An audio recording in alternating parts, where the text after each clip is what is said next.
Welcome to the Weekly. I'm Jeremy. I'm Matt. Hey, Matt. And this week on the Weekly, MEKBORG and STEEL PSALM, Embracer divides, Zone Wars retail release, This is Free Trader Beowulf, and Roll20 for Discord. Oh my. So let's start out with something fun. I'm not sure. This looks like the creators are doing it. They're committing to the bit, but I hope it's just not a reskin. So MEKBORG and STEEL PSALM are possibly reskins, hopefully a little bit more, of MÖRKBORG and Forbidden Psalm. So 2 books are being released that are going to use the old school D20 rules from those original fantasy books. One is a miniatures game and one is an RPG. So this will be, you'll be playing mech knights. So robot on robot combat with doom metal aesthetics. And the artwork didn't really, so that's why I'm a little bit suspicious. The artwork didn't really say doom metal. It just said Robotech. I don't know. It didn't say anything it didn't look too extreme. But the books look like they're designed well. It just doesn't have that kind of edge to it.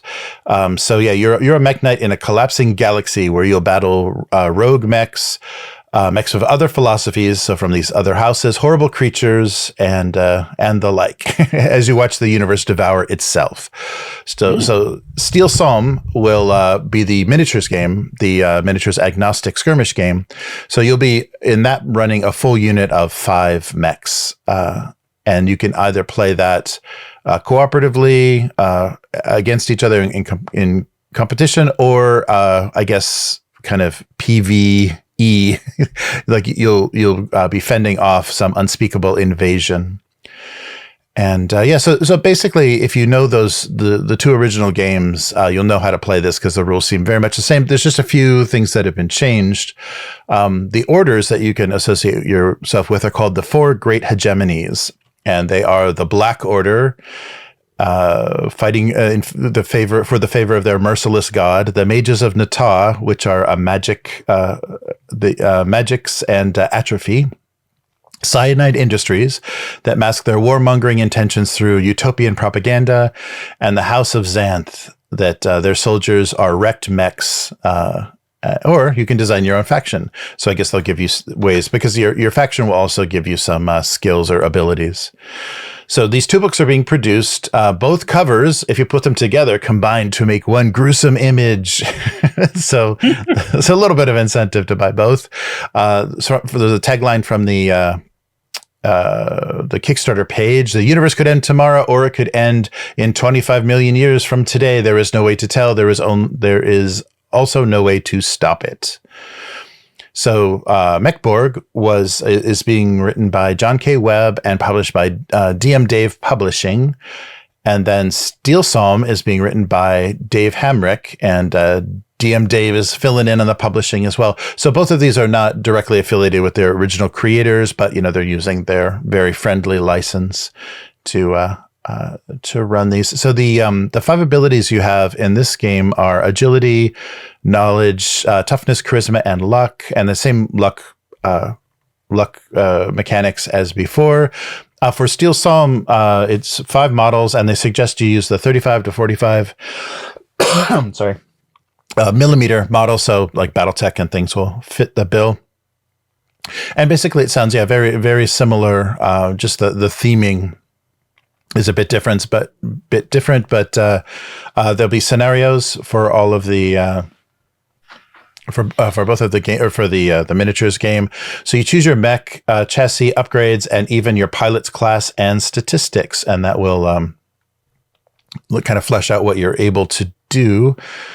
And let's see. So yeah, some of the names of the groups, or the gangs for the different hegemonies are: the Black Order has the Zealots, the Crusaders, the Purifiers. The Mages have Void Sorcerers, Chaos Weavers, and Cyanide Industries has the Blood Brokers, the Profiteers, and the Ghouls of Greed.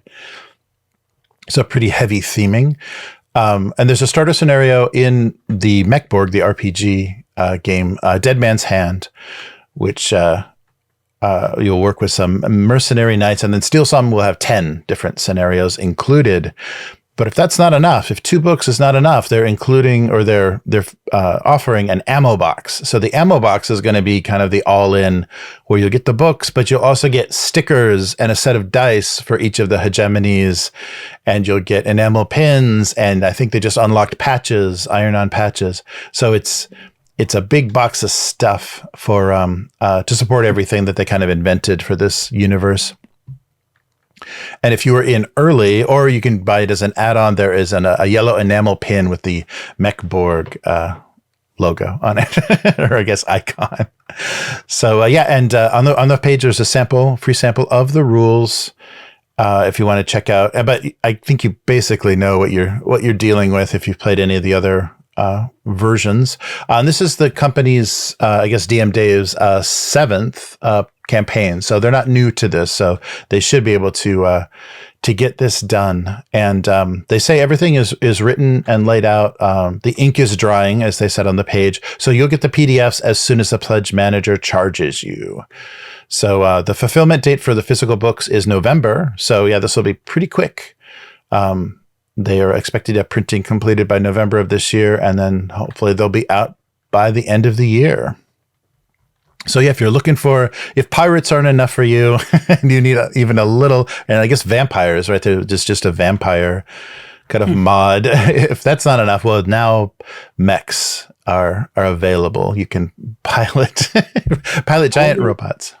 Did it say anything about, like, if you just buy MEKBORG, how they handle, like, are there rules for in and out of your mech kind of thing? Like, oh, interesting. I wonder. Yeah, it doesn't say. Yeah, because it's saying that you are. You are a knight. Like, you're a single mech knight, so a single pilot, but I guess probably there would have to be. Yeah, that's interesting. That would probably be something worth looking at the rules for, if you're confined to your mech the whole time, which would make sense in the miniatures game. But it doesn't say. Or are they just really abstract with how the mech part of it happens? I don't know. Yeah, that's true. That's a good point, because it's not going to be a ship mechanic or anything. It's going to be very different. So if that is your character, yeah. In the description on the, I didn't get a sense of that. If you are, if you just make your pilot and then build the mech. Yeah, interesting. I guess they want that robot on robot clash. Everything, you can do all of your conversation just over the radio, right? Everyone's got a radio voice. Yeah. I mean, I don't want to pass any judgment, because when I first heard about Pirate Borg, I was kind of skeptical. Yeah, right. But it sounds like it's a really good, solid game. Mm-hmm. So, maybe this one is too. I noticed that they still have. Is it part of the license that you have to have a end of the world thing in your game?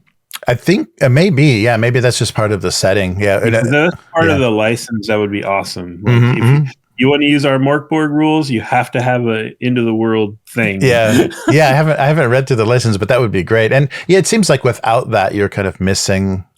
But they do kind of leave it open-ended. The universe could end tomorrow or in millions and millions of years. So yeah. Even Black Sword Hack has that in it, right? And but it's totally, you figure it out, Right. Yeah, definitely. Cool. Yeah, so we'll see. I'll put a link to that if you want to check that out. I think they've still got a few more days on that. We're not too late on this one. And so they're hitting all the genres. Every flavor of MERKBORG is going to be available someday.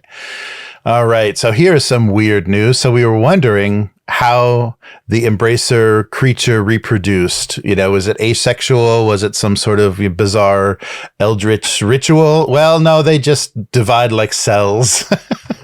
So Lars Wingefors has announced they're splitting Embracer. So they spent all this time and all this money collecting, just like hoarding these companies, and now they're just going to chop them up and spit them out. in little clumps, in greasy little clumps. So Embracer, I think as a name, will be no more because they're breaking it up into 3 separate entities.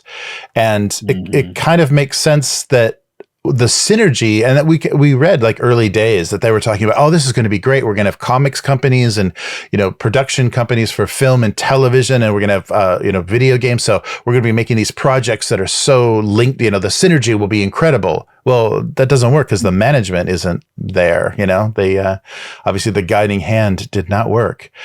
So Embracer Group is saddled with $1.5 billion of debt that they're trying to figure out how to deal with. Well, how do we do this? Let's split the company into 3 entities. So the 3 different parts are going to be Asmodee. So that will be a thing on its own, unencumbered again.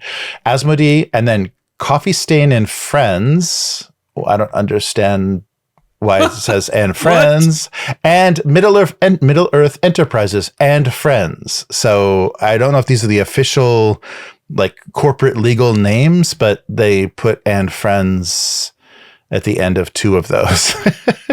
So Lars has said it's all part of a plan to eventually make good games and make money. Well, that would be cool. Mm-hmm. That's kind of what the business thing is all about. So there's a ton of quotes from him. He did an interview with Games Industry. So basically, the board game people want to talk to him. The video game people want to talk to him. So he's been doing interviews about this for everybody, kind of letting them know what the fate of their favorite company that was, swallowed up by Embracer is. So remember last summer, they started their restructuring program after they failed their big $2 billion deal with Saudi Arabia, that weird group that invests in entertainment and Western entertainment in Saudi Arabia. That fell through, and because they had spent so much money acquiring Asmodee, that's where most of their $1.5 billion in debt came. So they committed to restructuring and fired a ton of people. A quote from Lars says, "What happened in 2023 was a situation for the industry, ourselves, and the capital market. As the capital markets worsened, let's create the optimal environment to create success for my people in business and start talking to stakeholders about how we see the future." So they don't want to talk about those failings anymore.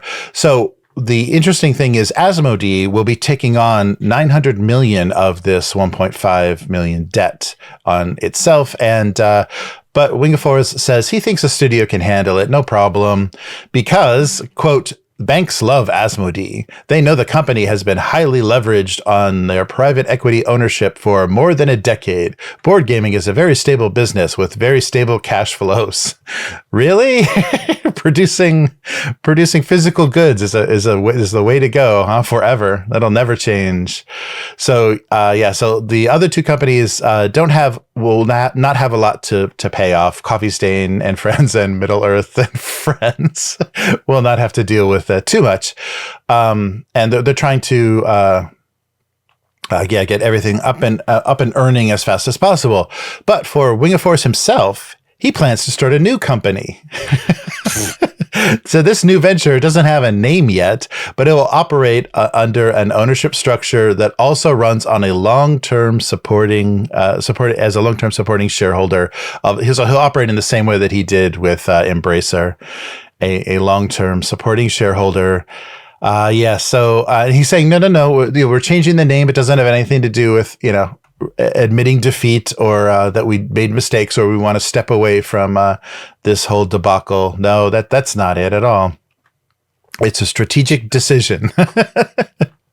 So another quote, "The trust and value you are creating as a public company is only driven by the execution. So what I will say to the new management teams is don't talk too much, just deliver and it will sort itself out." Sage advice. So it'll sort itself out. So previously, we heard that they owned Gearbox Entertainment, and those are the creators of Borderlands, and they're going to sell them to Take-Two Entertainment. But they still own and control over 9,000 franchises in both comics and gaming. That's amazing. So Middle-earth Enterprises and Friends, this is odd, will focus on gaming, development, and publishing for PC and console. So they're going to make video games. How many characters in the Lord of the Rings are going to get their own video game?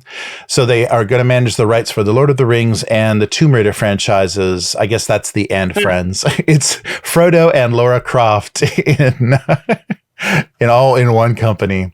So they hope for a better structure to maximize the potential of its highly strategic franchises. So this big video game entity also already has Crystal Dynamics, Dam Busters, Eidos, Montreal, Flying Hog, Vertigo Games, Warhorse, 4A Games, and they have IPs like Dead Island, Killing Floor, and Metro. Oh, that's too bad. They own a Metro. So, and this all came about, they're using this name, and these rights came about from their purchase of Middle-earth Enterprises for $400 million in August. And that was only slightly more than Amazon paid for just the rights for their Rings of Power. Yeah, because isn't it that the Amazon has a very technical kind of sliver of the rights, and Warner Brothers has another sliver of the rights, and then Embracer got like everything else. Right. Yeah.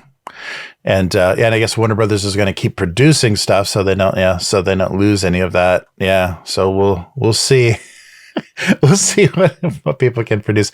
So in this interview, they also reproduced this whole letter to the employees and shareholders. The interesting details in the letter, though, was he actually showed a little bit of like his control. He had 20% of the capital invested in 20% of the capital in Embracer and 40% of the votes in his position.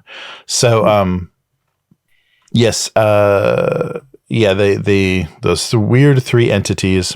So he also says he will remain an active part, committed, and a supportive shareholder of all of the three new entities. So he's still going to be involved. He's just hoping that this restructuring helps things run independently and make a little bit more sense. Asmodee's CEO is going to be replaced to help deal with that. So you're the new CEO. Here's $900 million of debt. Good luck. that should be fun. Yeah. So the Saudi Arabian government backed Savvy Games Group. That's right. That's the deal that fell through that really put them in a weird position, and that's what caused them to lay off about 1,400 people. So yeah, we've heard all about that in recent or in previous weeks. But Asmodee, they have the distributors for big properties still like Pokemon, Magic, and Yu-Gi-Oh! And then, of course, they own the studios that make Catan, Days of Wonder. They own Fantasy Flight Games, Lookout Games, and Z-Man. So lots of stuff and lots of IPs still under their control. Yeah. Oh, sorry. No, go ahead. I was just, maybe it's my built-in contempt for unfettered capitalism, but I don't view Asmodee as ever having been worth $900 million. Like, no offense. Yes, they got real big and they bought a bunch of other little game companies, but still, they're just some tabletop game companies. I mean, right, but Settlers of Catan, come on, that can't be. And Ticket to Ride. I mean, it's unbeatable titles like you can just reprint forever. They can't even afford to produce enough of that Star Wars Unlimited game. Oh, really? Yeah. Yeah, like they did a small run because they probably wisely figured, well, we kind of burnt everybody when we scrapped the last Star Wars card game. Right. But then it turned out it's a fairly decent game and people want to play it and they don't have the cards to sell.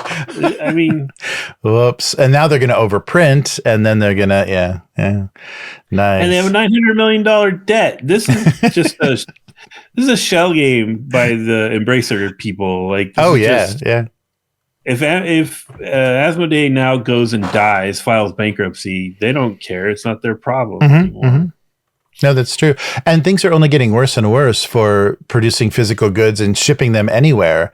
A lot of the shipping now can't even deal with the Suez Canal. They're literally going around Africa to get to Europe. So it's insane. And that adds a month. That adds a month to transportation times from, at least from Asia. That's the kind of basis that I know. Yeah. So there was a big interview that the Game Biz did.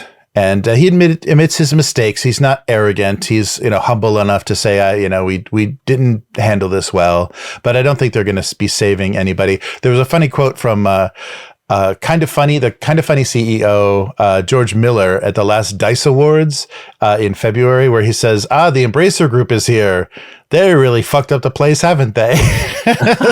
So I guess every industry is kind of feeling the effects of what Embracer has done. Just grabbing random entertainment. They have so many people that have so many big IPs that it's really really crazy. When they just started buying stuff up, remember we talked about this actually. I was terrified that they were going to get Free League. I'm so glad Free League dodged the bullet. Yeah, and hopefully, the owners are not just looking at because I think the founders of Free League, went into it as gamers and they want to make games, and so they're not just looking at it as, oh my God, this will be such a payday for us, but then be saddled with all of this corporate directives and all this weird new instructions from their owners. But I'm glad too that didn't go any further. But did you hear that, Wizards of the Coast? Gamers who want to make games. Wow, isn't that weird? Yeah, that's weird. Not just monetize their players. So a final quote from Wingefors that where he defended his position to buy Asmodee, the pretty much what everyone is pointing to as the error that broke the company is it's business. I really enjoy and I would like to be in long term, but in hindsight, yes, we put on debt acquiring Asmodee and it's been painful. I think it's too early to say what's right or wrong in this. So he still isn't. Yeah, I guess he's not taking all the blame.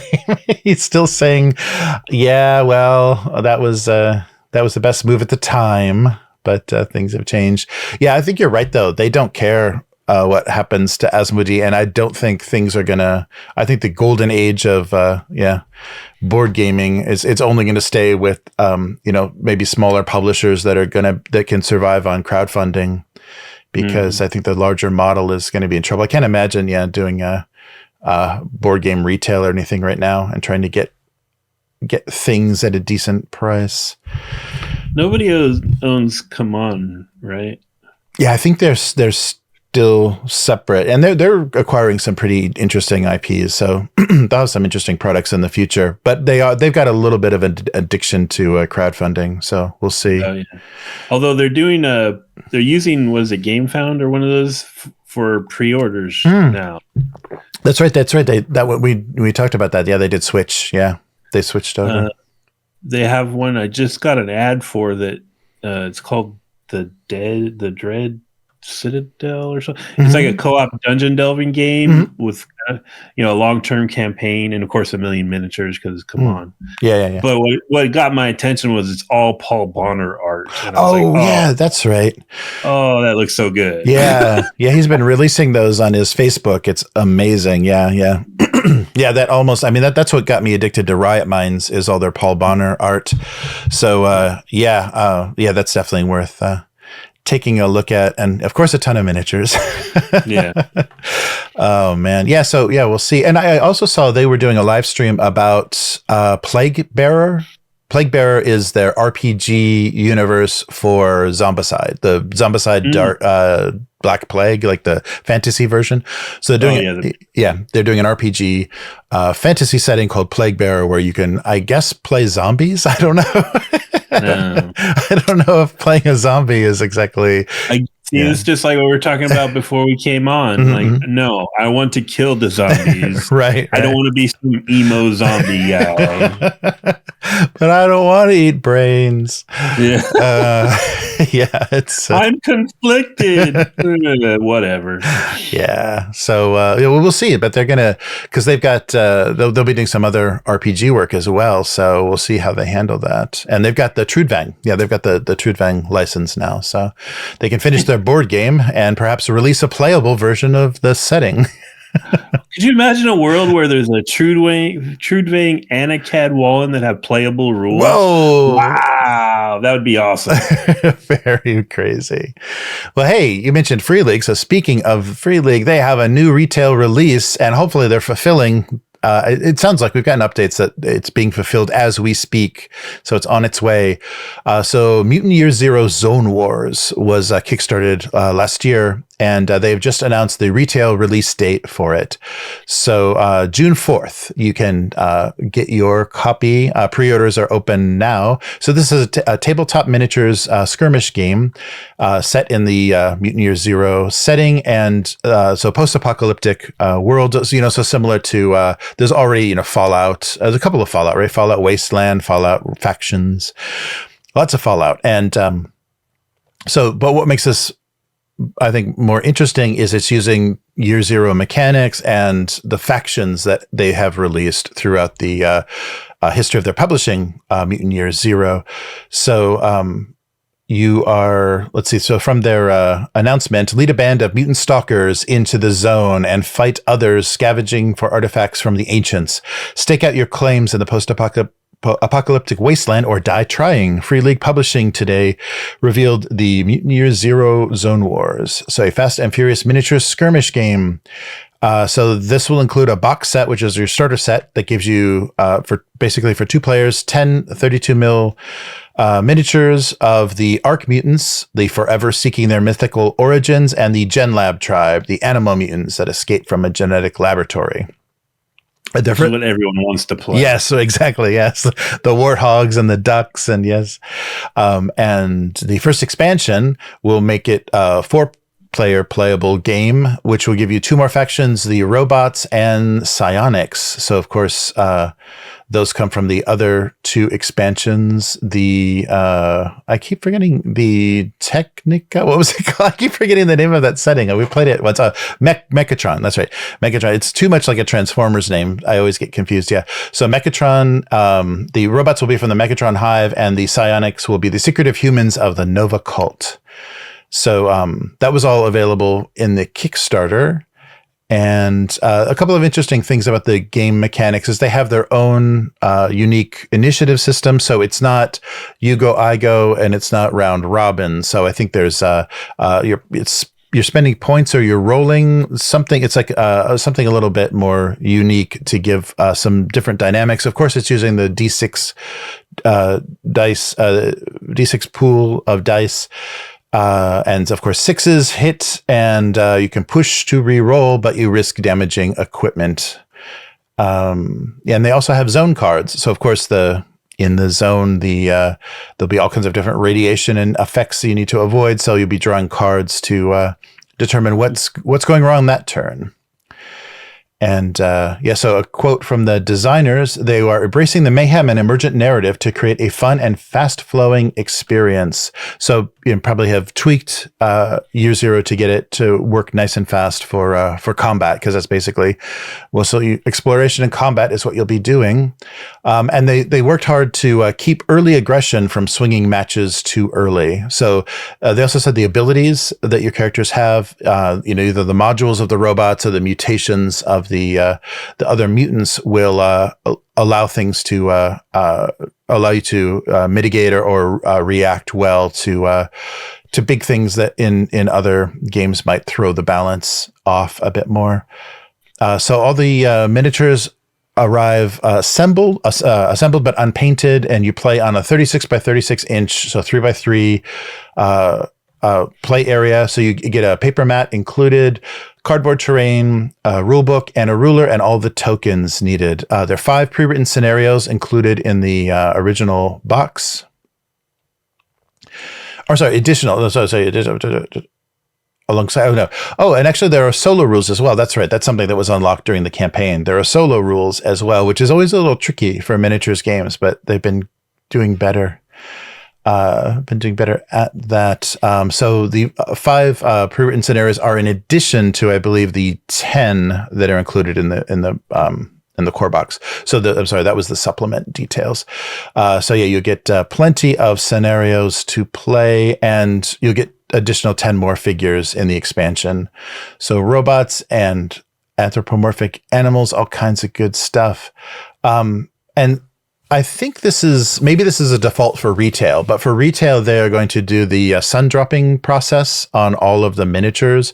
So the kind of directional spray. So they'll be primed maybe black and then sprayed from above with white. So it kind of brings the details out of the miniature themselves. There's a couple of miniature companies that have done that as an extra add-on. If you don't want to paint miniatures, or if you just want to do like washes over this effect, it works pretty well, or glazing kind of. So it'll allow you to not have to, get them on the table and they won't look like just gray plastic, I think is the attempt there. So yeah, so they're talking about sun dropping, and all of the miniatures were sculpted by Alejandro Munez Martin and Daniel Blue Ice.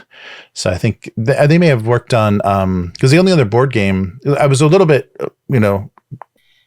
worried about them being able to produce miniatures, because I think the only previous game they've done is the Tales from the Loop board game had miniatures, and so they're not known for producing miniatures. But things looked really good. The sculpts look really good for this game. So we'll just see with how the plastic is and how they are the sun dropping and everything comes across, because sometimes that's a nice bonus or a nice benefit, but they're doing it in such large factory batches. Occasionally you get the miniature that didn't quite get enough of the spray, or he got a little too much. Yeah. He's got a little birthday cake frosting on his head. So yeah, we'll see how that goes. So pre-orders are available now. I'll put a link to the website. There's no exact, they're not saying when the pre-orders will be shipped, but they're usually shipped well before things actually reach retail. So it's a nice, you'll get them just as they're getting into stores. So that's the benefit of ordering directly from Free League. And the street date is, like I said, June 4th for Zone Wars. So yeah, I'm looking forward to getting my copy. That's been one of the... did you order? You ordered that one? Okay. Had to do it. Yeah, the setting and everything was too good.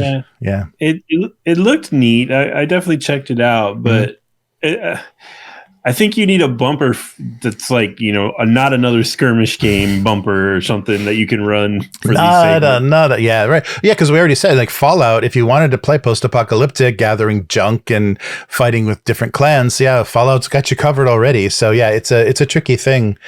I kind of wonder if they work with Modiphius on this one, because this does seem more like a Modiphius thing than a Free League thing. That's true. Yeah, no, it is a little bit unusual for them. And yeah, that's, I would like, or I can't wait to see like what the quality of the, tokens and components are like, because Free League is a little bit step above with those sorts of things.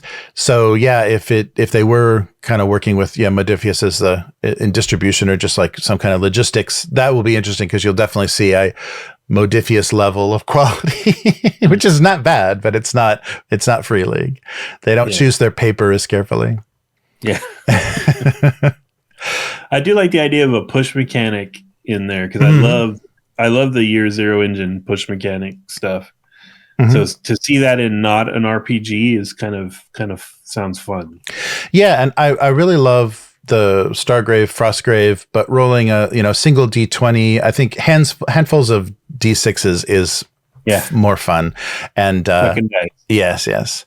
So I think that will fit well. So yeah, we'll see how that goes, and I'll unbox that as soon as it shows up, and we'll see what that looks like.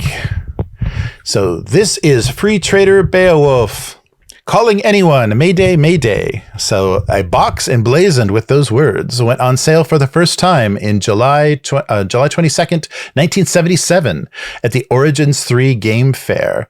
So that heralded the advent of the Traveler role-playing game from GDW. So there's a book now available that is the history of Traveler, which is the first science fiction role-playing game ever published. I don't know. Is that disputed? Is there anybody disputing that? Depends on how you feel about Metamorphosis Alpha. Oh, right. Yes, if that's like post-apocalyptic or what? Yeah, if that's pure sci-fi.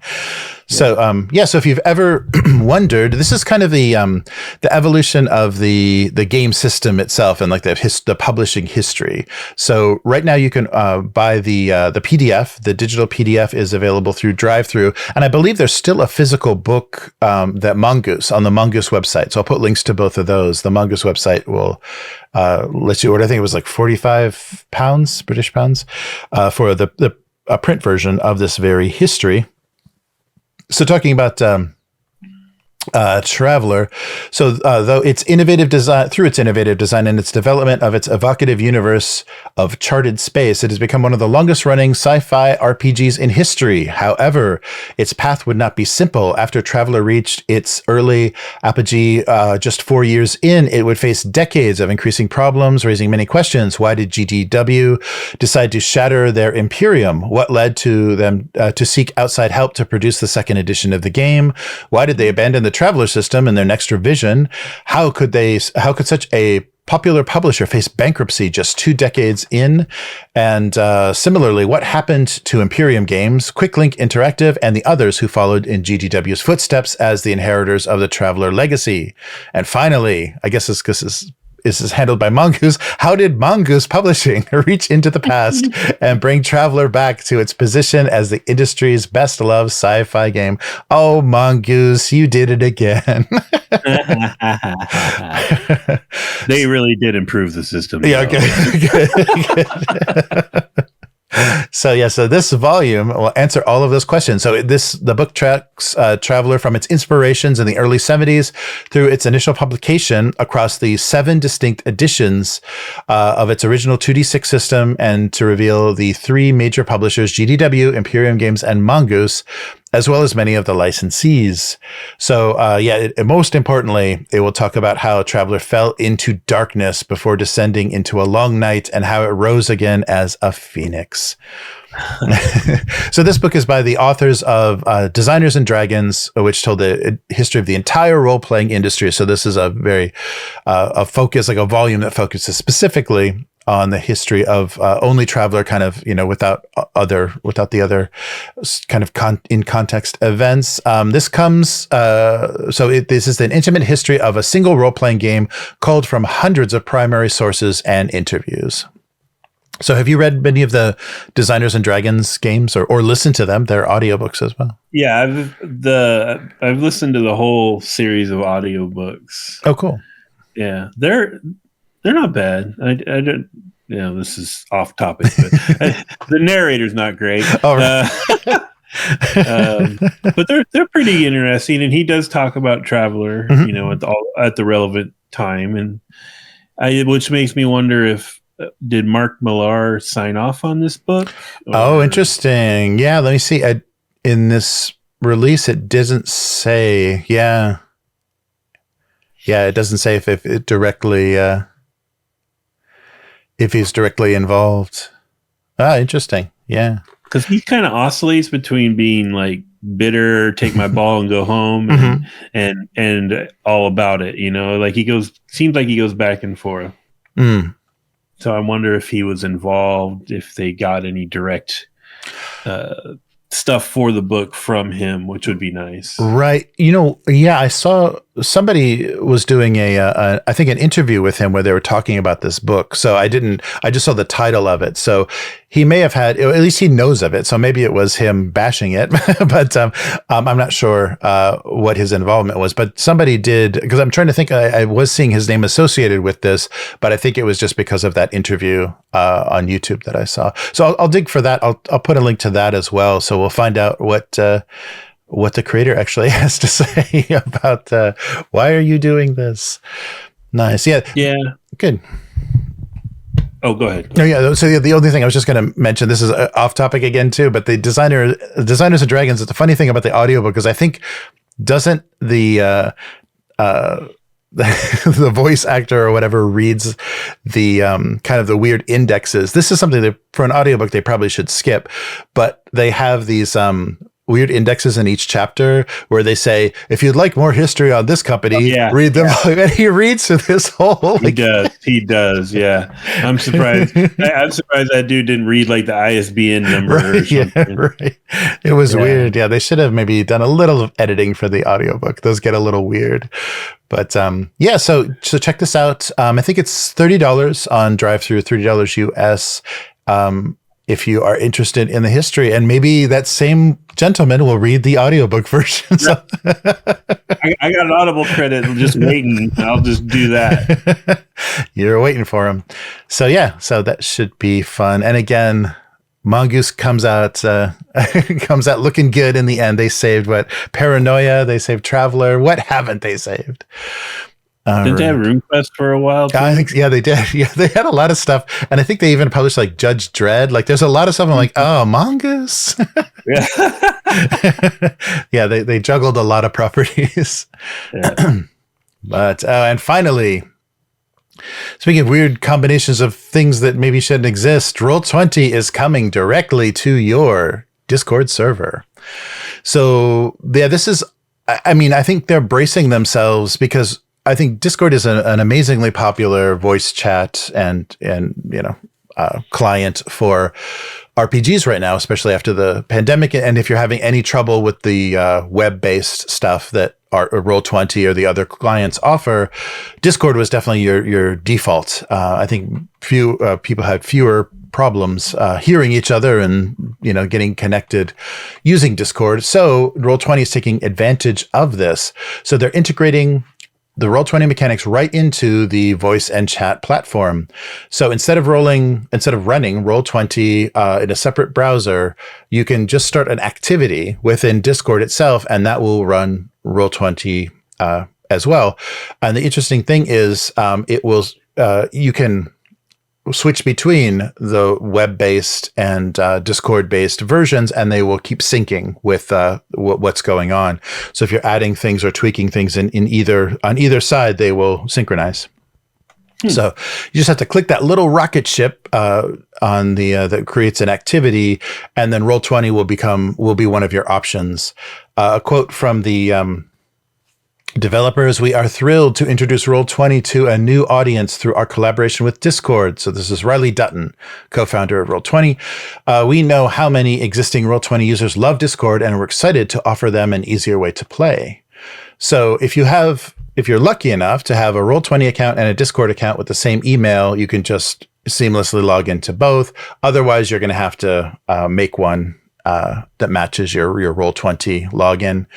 Every member will have to have a Roll20 account. It can just be a free account. And then, of course, Discord. The first person that logs in to make the activity should probably be the GM because they control everything. So you kind of have to have your GM log in first. But it's nice because you can kind of, just like Roll20, you can leave and come back and no states of the game change. You're seamlessly updated, as well as jumping between the Discord client and the web client. Those are a seamless experience as well. So the only thing that isn't seamless is you're going to have to stay with if you're doing video as well, you stay with your voice and video calls in Discord, and you won't be using the voice and video client in Roll20. Those don't cooperate or speak to each other. They're probably totally different technologies. That's probably not a bad thing, because that was the biggest pain in the ass with Roll20, is to get everybody to be able to be heard or seen or anything. So the video and voice tools within Roll20 will not work on your Discord call, but you'll have all the tools available to you in Discord for Roll20 that are available through either your Pro or Plus accounts. And the other exciting thing is this implementation is going to feature JumpGate. So JumpGate is that overhaul of Roll20 we talked about before. So it's still in testing, but they're going to kind of show it off because they know they've got probably not a lot of new prospective customers, subscribers at least, on Discord. And so they're going to show off JumpGate through this beta version of the Discord. So how can you access this? So this Discord integration will first be available to Roll20 Pro subscribers.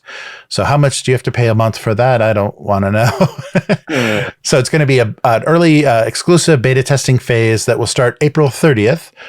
And then later this year, they're going to unveil it to the general public.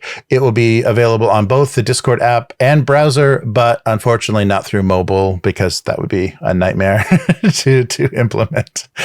That sounds like they're circling the wagons, getting ready for whatever the hell Wizards is doing. Getting things, people that are just like, Roll20. Oh, damn. Because as soon as I saw that, I was even thinking, oh, maybe we should see how Roll20 works in Discord, because they do have so much, officially published content for so many games in Roll20. One of these days we may end up there. So it looks like the Roll20 Pro is $110 a year. Which, I mean, that's not as bad as I thought. Yeah. If you break it down monthly, I guess it's not that bad. Ugh. Yeah, all in one chunk. That is a little hard to swallow, but no, that is pretty. I was imagining like $40 or $50 a month, so that's great. I guess they really don't. They're not offering. There's not that much unless they give you a complete library of games. They're really not offering that much more just functionality. Did I miss it? Do you have to be one of the paid subscriber levels on Discord to use this?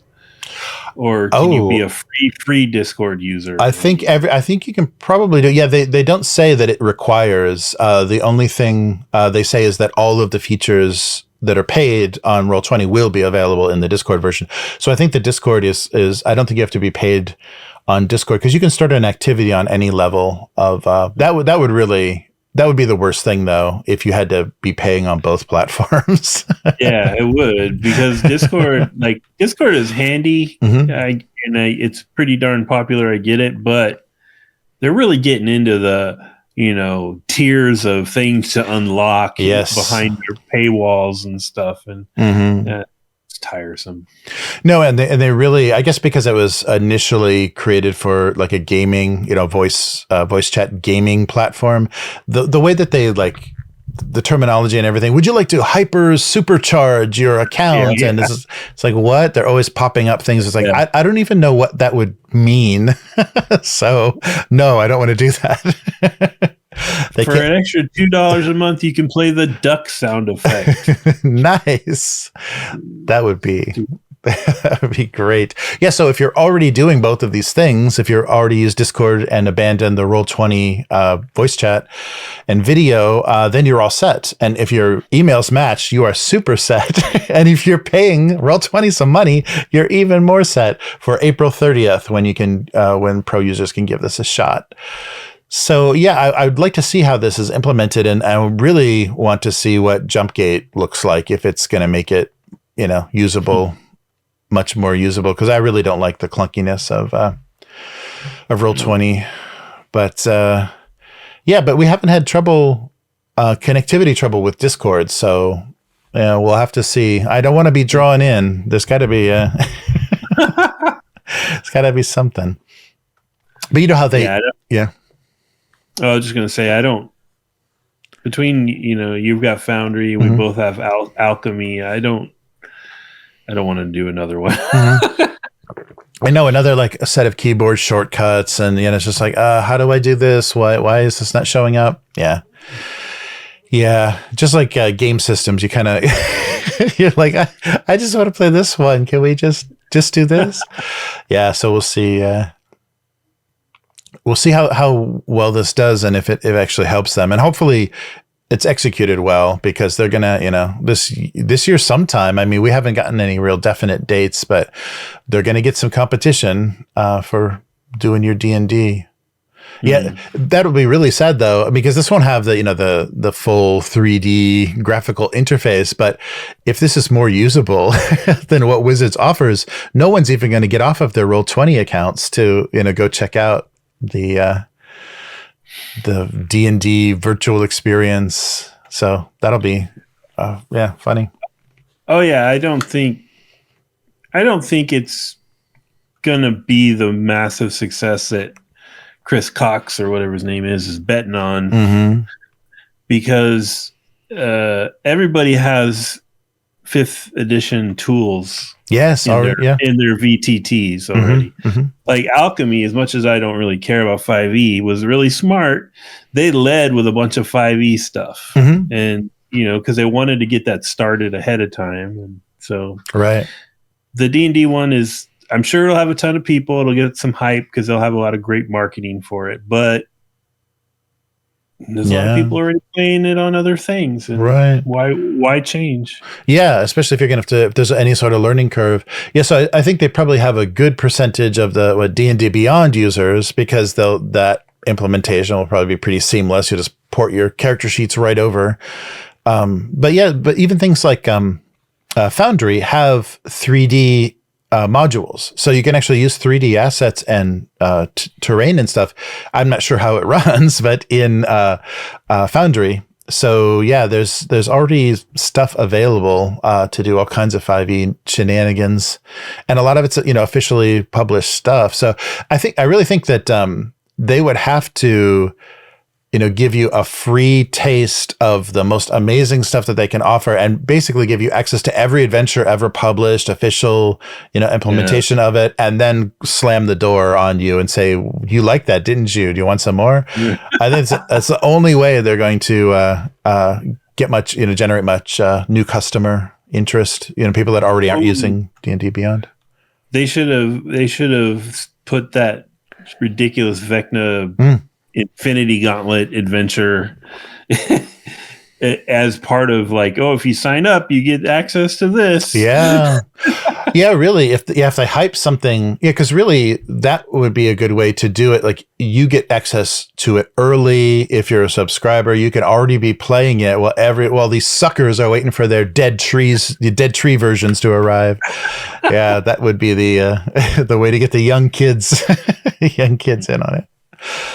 But yeah, so more interesting developments. I don't know. And so I guess that means because Roll20 now has drag and drop functionality with PDFs and things for drive-through. They're supporting drive-through, and then now it's on Discord. So basically anything that's on drive-through, we can just drag and drop and be ready to go into Roll20. If you learn how to cobble together their custom character sheets, you can pretty much play anything now and have a reliable chat and video option.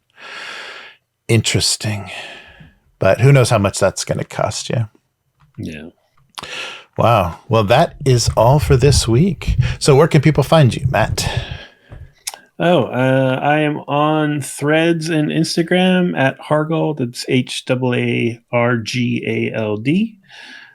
where I'm talking a little bit about my Black Sword hack game. Cool. And I've declared myself a TTRPG generalist. Oh, all right. Yeah, no walled gardens for me. Good. I will play anything almost anytime. Excellent. Well, that's not a bad place to be. How about you?